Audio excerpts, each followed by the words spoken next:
Hi guys, I'm Shama Maher, CEO of Scaling Retail, and today we're going to answer a really important question for fashion startups, which is, how do I know my business is on track? This is a very important question. Why is that? Well, you want to know, is the market receiving the product well? Am I getting enough traction? Now, let's not confuse being on track or traction with profitability. We simply want to be able to see whether or not the market is actually responding well to your product, because that's ultimately going to tell us whether or not you should pivot or pursue.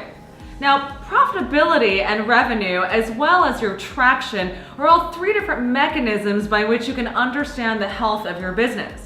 Profitability is what money is left over after all of your cost of goods, labor, operating expenses. This is what the business has at the end of the day with your sales minus everything else that you're spending on that.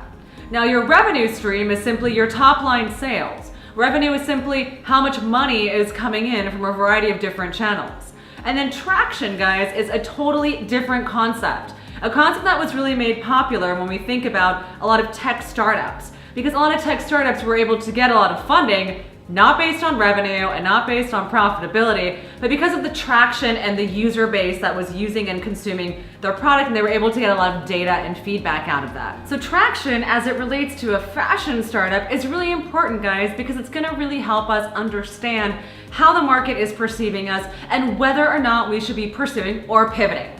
So let's unpack sales analysis, looking at press, and determining what the right metrics and goals are gonna be for you to know if this is successful or not. So guys, press is a really important topic. And the reason why press is really important for traction is it helps us to see how the market is talking about the business.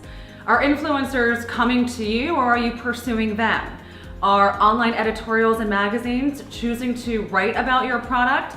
Are the bloggers giving you some coverage and features? Being able to have some visibility and some social proof in the market is a great way to know that you're getting traction. People think about you, people care, people are talking about it.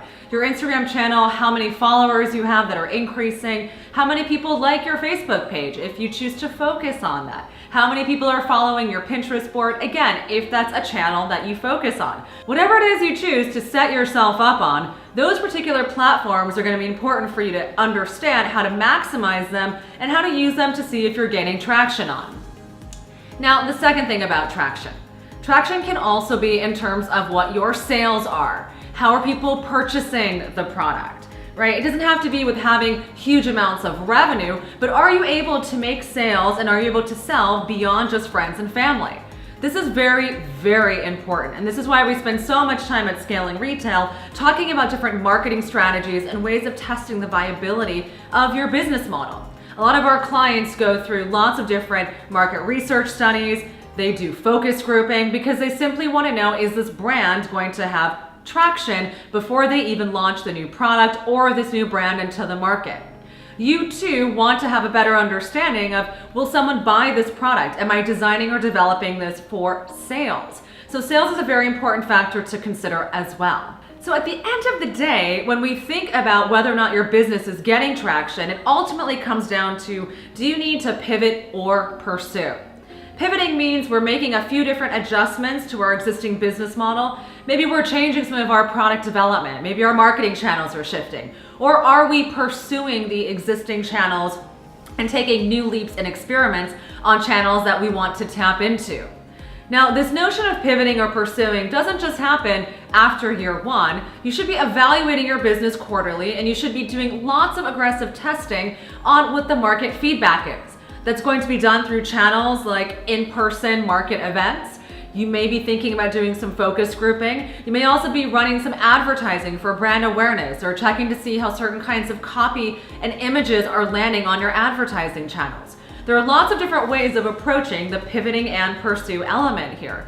But at the end of the day, it's the traction that's valuable. Because guys, as a retail startup, you may not be seeing profitability in your business within the first year and a half. Oftentimes I tell clients, give yourself about 18 months to really see what this business is turning into. And within those 18 months, make sure you've given all of your strategies and channels a very proper execution.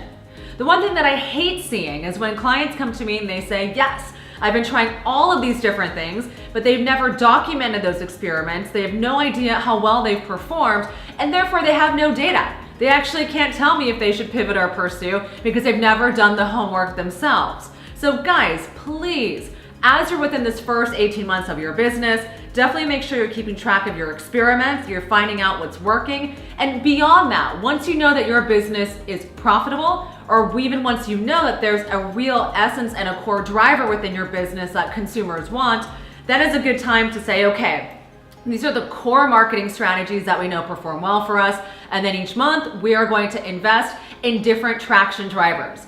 Maybe Instagram turns out to be your favorite platform and you really nail it, and then you move on to the next traction driver, and maybe that's your Facebook page or Pinterest or in-person marketing events, right? So whatever it is, guys, please make sure that traction is on your radar and that you make sure your business is getting plenty of it. All right, guys, I hope you see how important traction is. I hope you see the immense value that this can bring to your business by simply keeping your eyes aware of all the different factors that help you build your social proof and help you understand how your business is moving. Now, to get more information, please read our in-depth blog post on how you can land more press to get more traction and how you can get more interviews as a brand owner, again, in order to help get in front of more people and build that traction. And if you're really interested on staying on top of what the retail calendars are, please make sure you download our NRF 3-year calendar. The National Retail Federation has an amazing calendar that goes over all the major dates and holidays. This will become extremely important, guys, as you're planning out your sales, as you're planning out your press, all of it. So make sure you download that NRF calendar.